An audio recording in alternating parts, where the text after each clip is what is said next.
sa paningin ng iba.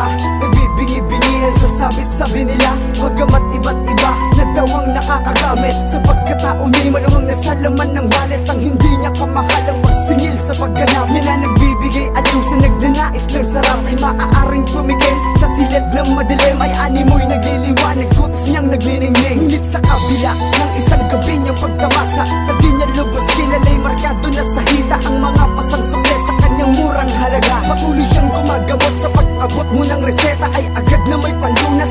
Ang naturang dalaga di nagbago sa kanya, paulit-ulit na eksena, paulit-ulit na ligayang binabahagi sa iba. Paraan niya upang maitago ang kalungkutan niyang dala.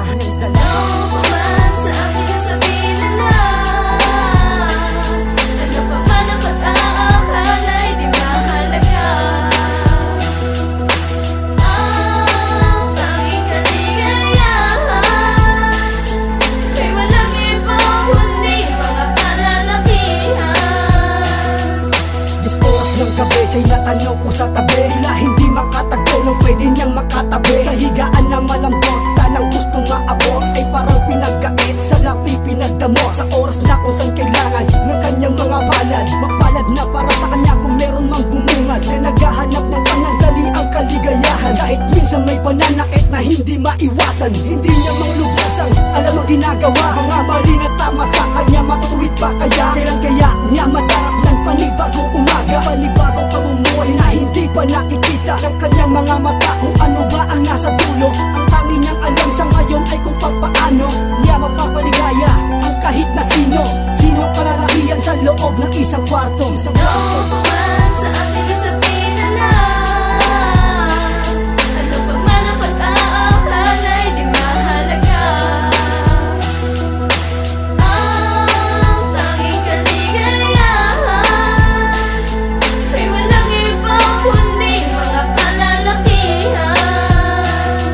Tinatago ng ngiti ang kalungkutan niyang dala, napasan-pasan habang naglalakad ng mag-isa patungo sa lugar na kung saan siya ay sinisipulan. Ihintuan niya naman upang mapag-usapan kung magkano, papaano na lamang kung magbunga pagtatalik na parang laro na lamang sa kanya. Ang ligaya na handog niya sa lahat ng nagnanais makaraos sa panandali ang oras kahit labis. Ang pangungod niya sa pagkatao niya di alintana, mga masasakit na salita na naglipana, bumabaon na parang pana, maruruming papuri, halos wala nang matira sa ang kanyang pag-aari. Pilit niyang kinukubli, nakatagong sa loobin, nasa sarili niya lang nasasabi pag nakaharap sa salamin. Ay sinasabi kahit ano pa man nasabihin nila, hindi na yon mahalaga, ano pa man ang sabihin nila. Magdalena Ano pa man sa akin sabihin na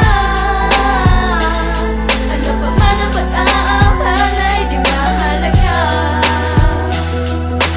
Ang tanging kaligayahan ay walang iba kundi mga kalalakihan.